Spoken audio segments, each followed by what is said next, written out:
Imaginez un petit chalet en montagne, des alpages à perte de vue. Et là-bas, des ânes qui broutent quelques brins de génépi. Sentez-vous cette fine pluie venir caresser votre visage? Oh, quel rêve!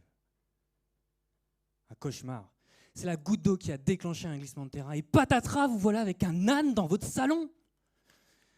Et oui, personne ne l'avait vu, mais il était là bien avant vous, le glissement. Bon, à vrai dire, si Thomas Pesquet avait fait l'effort d'apprendre à les détecter, il aurait pu vous prévenir, mais bon, il paraît qu'il a autre chose à faire.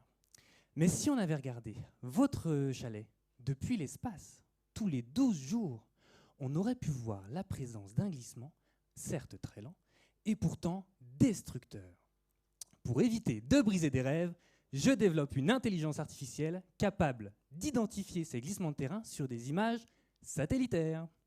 Pour ce faire, 2 étapes. 1. On calcule des interférogrammes.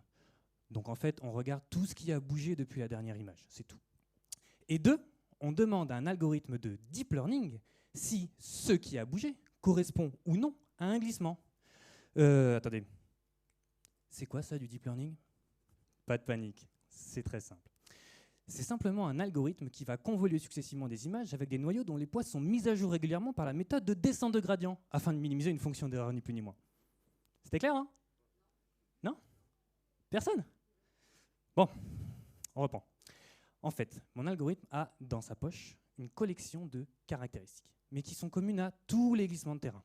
Donc là, on a un exemple de fissure, ou encore, laissez-moi vérifier, ah oui, un sol rocailleux.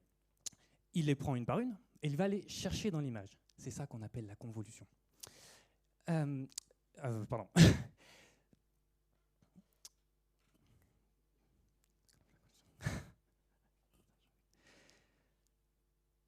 Et tenez, par exemple là, ça a bougé. On voit qu'on a une fissure, et on a aussi un sol rocailleux. Et ben voilà, il y a un glissement de terrain. Bon, le problème, c'est que ces caractéristiques, on ne les connaît pas toutes. Et c'est là qu'intervient l'apprentissage. Il va permettre à mon algorithme de trouver les caractéristiques vraiment propres au glissement de terrain. Tenez, au départ, mon algorithme va trouver un glissement de terrain sur la mer. Un vrai bonnet d'âne. Alors on va lui dire de chercher complètement ailleurs. Sur Terre? Ouais, c'est mieux. En montagne? Ah, là on s'approche. Là où il y a des fissures? Et ben voilà, en guidant notre algorithme, on a réussi à trouver une caractéristique vraiment propre à notre glissement de terrain. De cette façon, à la fin de ma thèse, j'aurais développé une intelligence artificielle capable d'identifier de façon pertinente des glissements de terrain.